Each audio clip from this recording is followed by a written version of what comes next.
بسم اللہ الرحمن الرحیم۔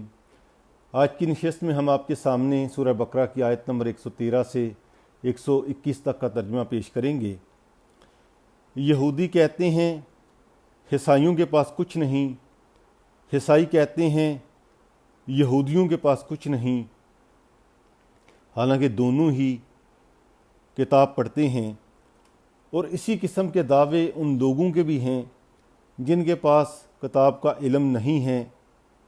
یہ اختلافات جن میں یہ لوگ مبتلا ہیں، ان کا فیصلہ اللہ قیامت کے روز کر دے گا۔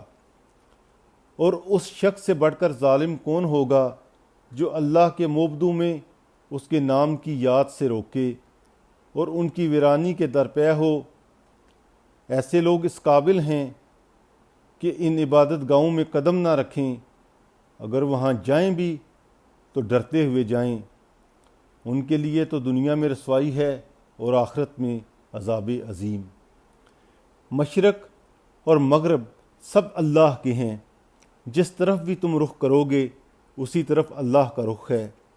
اللہ بڑی وسعت والا اور سب کچھ جاننے والا ہے۔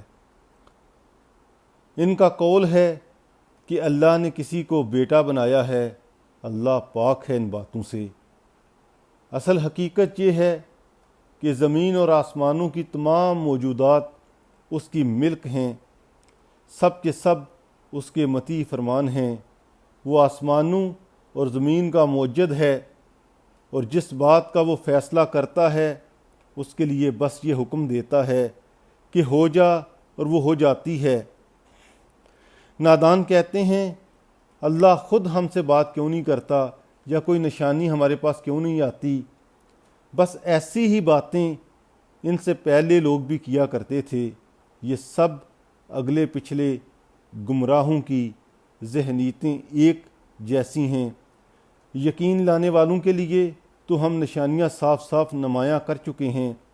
اس سے بڑھ کر نشانی کیا ہوگی کہ ہم نے تم کو علم حق کے ساتھ خوشخبری دینے والا اور ڈرانے والا بنا کر بھیجا۔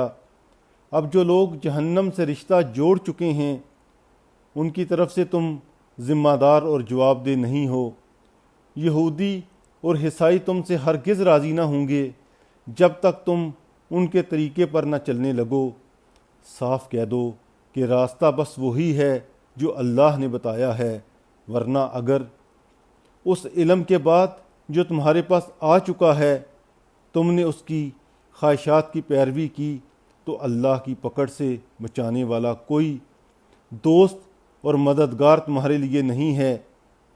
جن لوگوں کو ہم نے کتاب دی ہے وہ اسے اس طرح پڑھتے ہیں جیسا کہ پڑھنے کا حق ہے، اور وہ اس قرآن پر سچے دل سے ایمان لے آتے ہیں، اور جو اس کے ساتھ کفر کا رویہ اختیار کریں وہی اصل میں نقصان اٹھانے والے ہیں۔